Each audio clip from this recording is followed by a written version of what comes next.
আসসালামু আলাইকুম গাইস, আজ বানাবো আমি মোগলাই পরোটা। তার জন্য আগে থেকে ময়দা, রিফাইন অয়েল, চিনি, লবণ দিয়ে ভালো করে ময়দাটা ময়ান দিয়ে ভালো করে তাকে রেস্টে রাখবো আধা ঘন্টা থেকে 1 ঘন্টা। এর মধ্যে আমরা বানিয়ে নেব ব্যাটারটা কীভাবে বানাতে হয় তার জন্য আমি পরের ভিডিওতে দেখাবো। আজকে আমার ভিডিওটি করা হয়নি। এর জন্য প্রথমে নিতে হবে পেঁয়াজ কুচানো, টমেটো, ক্যাপসিকাম, এগুলো ভালোভাবে কুচিয়ে তাতে লবণ মিক্স করে তাতে কাঁচা লঙ্কা দিয়ে তাতে দিয়ে দিতে হবে 3টে ডিম। আমি এখানে দিয়ে দিয়েছিলাম, সেটাকে ভালো করে ফাটিয়ে এতে একটু দিয়ে দিতে হবে টোস্টের গুঁড়ো। দেওয়ার পর তারপর এটাকে ভালো করে ময়দার লেচি কেটে নিয়ে সেটা বড় বড় করে বেলতে হবে। বেলে নিয়ে তার মধ্যে এই ব্যাটারটা লাগিয়ে দিতে হবে।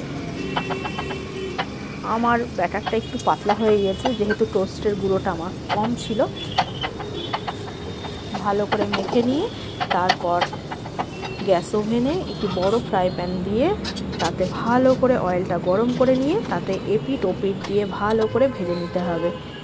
এটিকে সার্ভ করা হয় সাধারণত আলুর তরকারি দিয়ে। আলুর তরকারিটি আজকে আমি বানাইনি, আমি বানিয়েছি ছোলার ঘুগনি। যেহেতু এটি রমজানের স্পেশাল, তার জন্য ছোলার ঘুগনি দিয়ে মোগলাই পরোটাটা খাওয়া হবে।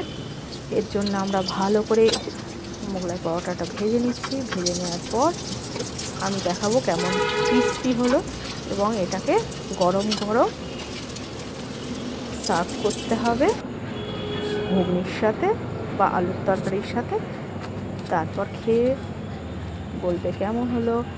সবাই জানিও মোগলাই পরোটাটা কেমন হলো। দেখতে তো খুব সুন্দর হচ্ছে, খেতেও ইনশাল্লাহ খুব ভালো হবে।